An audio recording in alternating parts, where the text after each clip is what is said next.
Um, so I wrote a blog post last week and shared about Daniel's EEG, but I realized I hadn't done a video, and I know there are a few people who prefer the videos instead of reading. So I thought I'd just give a little bit of an update and let you guys know what's going on tomorrow. So Daniel's EEG was not successful.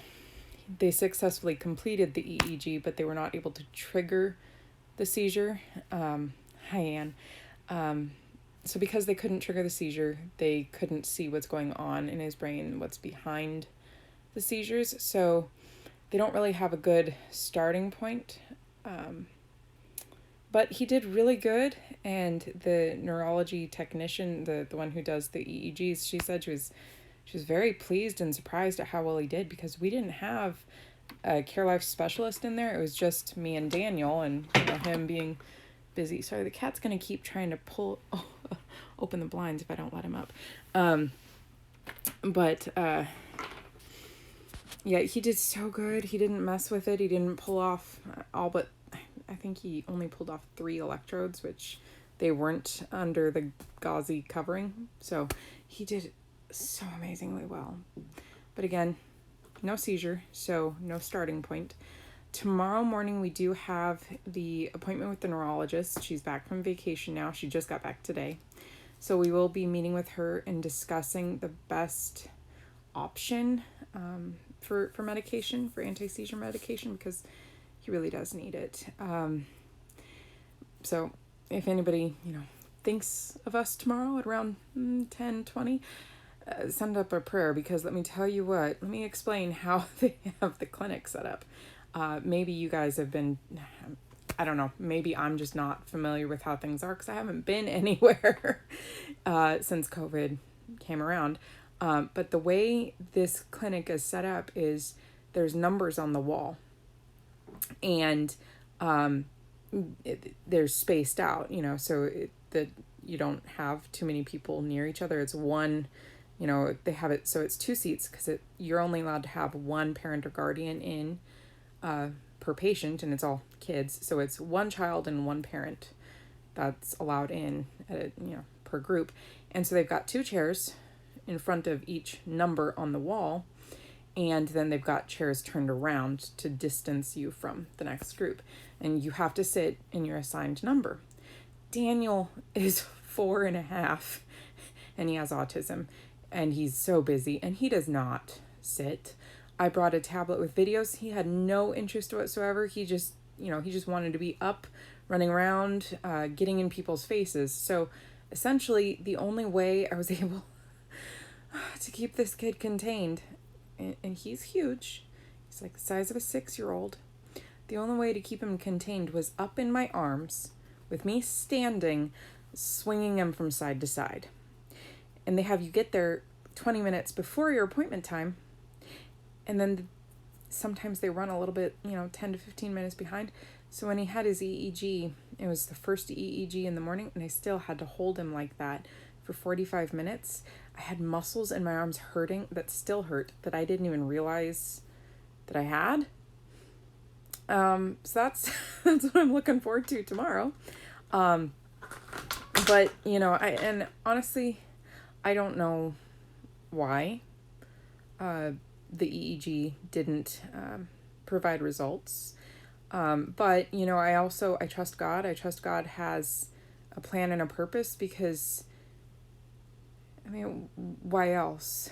So I'm just waiting for open doors to just be open to share with people, because that's all I can go on. God knows everything. God is all powerful, and just like when Elijah had to have surgery when he was a year old to seal where he'd had his feeding tube, because it never closed after they removed it.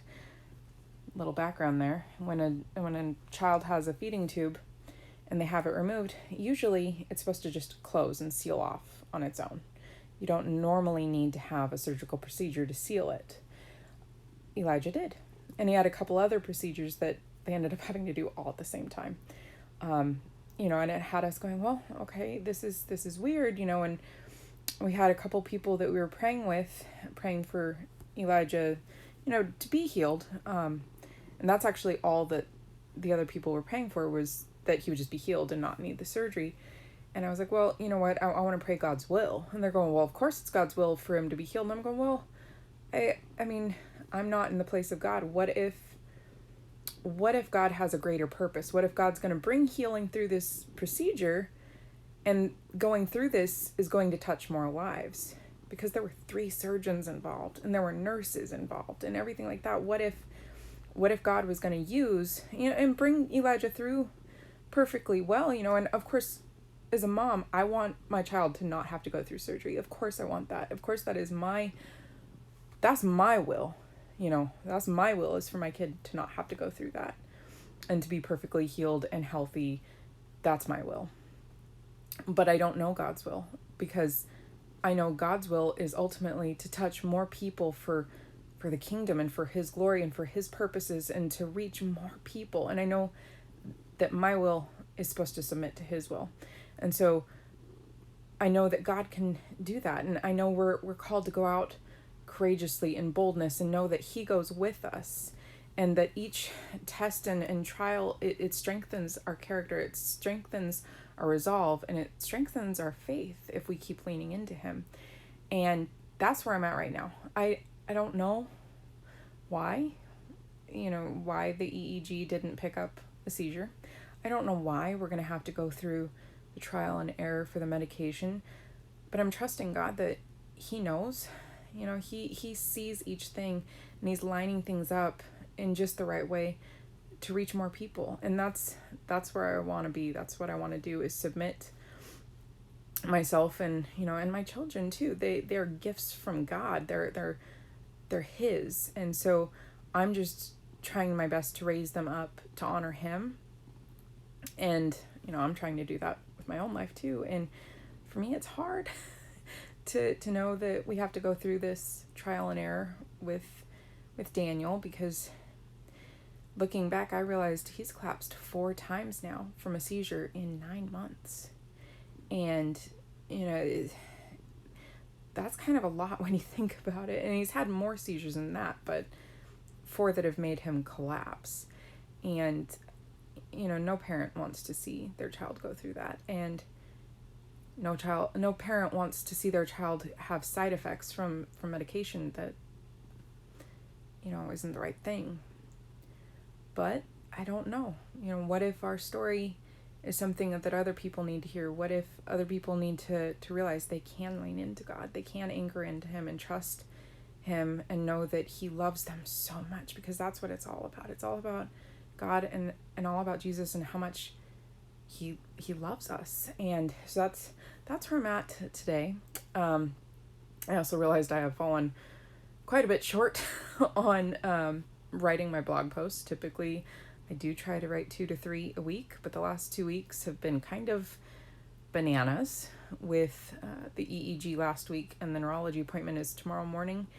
And so today I've got to go skim through all the data and, write a list, calendar style list of each day that he had a seizure and what the symptoms were, whether he collapsed or whether he passed out afterwards, or whatever the case may be. I need to have a detailed list with dates and everything like that ready to give to the neurologist tomorrow, so that maybe help her pinpoint the best medication to start with. But then also Annika and I are practicing each day for the 6K this Saturday, and I'm telling you, that's wearing me out. So I will be writing a blog post probably tomorrow to just kind of give an update on how the neurology appointment goes, and just, the kids. And I don't know if anybody else saw, but the kids, while I was outside, they decided to have their arts and crafts time, and they painted a picture for the Palaha Chautauqua and Chris, and it's super, super sweet, and just all on their own. So we're having fun. We're doing homeschool. We're doing good with that. We're going to finish out the year strong, even though Mama's ready for a break. Anyway, I hope you all have a wonderful night, and you guys take care.